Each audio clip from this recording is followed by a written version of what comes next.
Hello guys, welcome to our YouTube channel.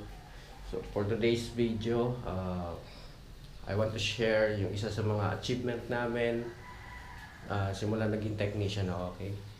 So as you can see, nandito tayo sa loob ng bahay. So ito yung pinaka one of the biggest milestone sa amin. Dahil yung nag-technician tayo, so we earn money. At ito yung isa sa mga napundar natin, itong bahay na to. So, nakikita nyo, so di mo ganun kalakihan, pero masasabi ko na sa amin na, okay? Yung nakapangalan, titulado, at masasabi mo na meron kang ipapamana sa iyong anak. Bali kapag, ganito yung tsura niya. So, isa din sa mga subdivision dito sa lugar namin. So, hindi ko na sasabihin anong lugar. So, ayan. So, pakita ko. So, ito yung labas. Ayan. So, corner lot siya, guys. So, 2-story house. So, ayan. Ito yung mga kapitbahay namin dito. So, inner area naman sila. Ayan. So ganda sa mga kapitbahay. Pero yung sa amin naman is corner lot. So kaya may parkingan pa rin ng sasakyan. So pwede ko i-park dito yung aking sasakyan. So hindi pa siya ganun kalaki. Liit lang naman to. Pero good for family. Composed wife, husband, and one child. Ayan, goods. And alam nyo yung siyempre simula naging technician tayo, mas maganda yung opportunity, mas maraming opportunity na nagkaroon in terms of finances. Actually yung motor ko, yung Honda Beat, nakuha ko kasi yun nung 2021, okay? So year 2021 siya.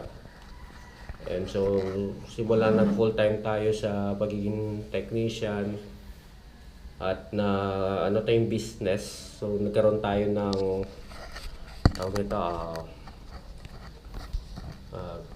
na full paid namin kasi kinuha namin yung motor na yun before pandemic installment. Pero yung nag-pandemic, dahil dumami yung need ng mga laptop, computers, and repairs, so nagdagsa ng volume, ng demand. So nakaipon and na full paid namin ng cash. Kahit installment siya. So kinausap ko yung dealer ko na isa sa mga isa sa mga milestone namin before na nagawa namin yun dahil sa business, pagiging technician. After that, so 2024 invest, nakabili ng second hand na sasakyan. At sa paano yung hindi kahit second hand siya, pero yung safe ka na sa travel, nakapag-travel kayo, madadala mo yung gamit mo, pwede kayo makatulog sa biyahe, hindi kayo magbabasa ng ulan. So ayun naman yung namin, pangalawang milestone. So dahil syempre di naman tayo lumaki na mapera, hindi tayo yung sabi yung middle class. So talagang galing tayo sa wala, from the scratch talaga. And ito 2025, the biggest milestone sa aming mag-asawa. So ito, tayo ng bahay.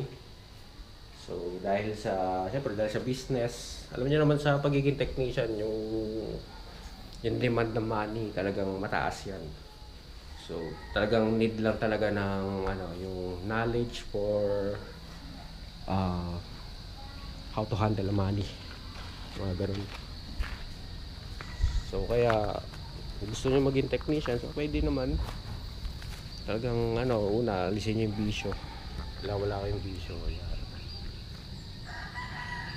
Tapos bukod doon, so nakapag-travel din kami sa ibang bansa. Kami pasyal kami sa Taiwan, pamilya.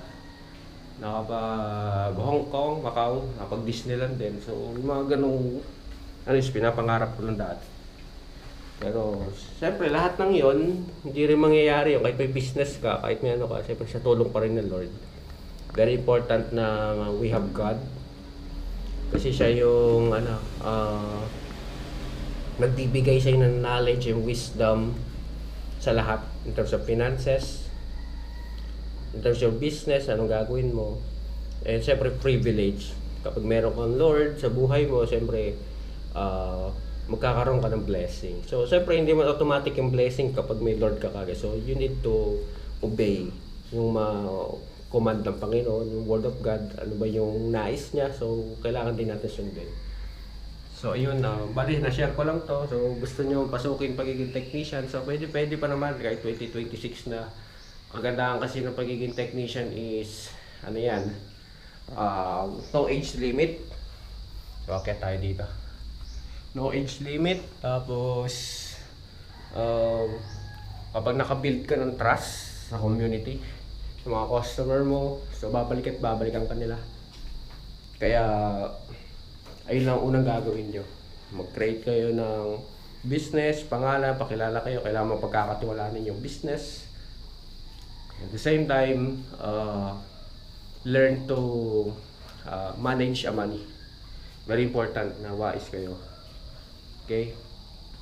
So, sana, ito lang simple achievement pero masaya kami kasi siyempre edad ko ay 31. So, kumbaga, exact age of 30, nagkaroon tayo ng ganitong achievement na yes, nangungupahan pa rin until now dahil nandun yung business natin, pero at the same time, meron na sariling tahanan na nakapangalan, titulado, na anytime kapag nagtaas yung upa, alam mo yun, yung meron kang ay bahala, so lipat tayo. Doon tayo sa sariling atin. So nakita naman tayo, hindi pa namin napagawa, so siyempre liabilities to. Malaking budget din. Pero minsan nandito kami, yan. We stay here. Kahit sa paano, decente na tingnan kasi pininturahan namin to. Ayan. So, ayun din, I know na yung mga wala pang sariling bahay, magkakaroon din kayo. Okay? In the right time, magkakaroon kayo niyan. So, ito, ganito dito, tahimik. So, sa amin din, we not expect na magkakaroon ng ganito. Magandahan, is a blessing. It's a privilege from God na magkaroon nito. So, ayun lang. So, sana po, sa paano nagkaroon kayo ng unting inspirational sa buhay nyo. Huwag kayong susuko sa buhay nyo. Always trust God.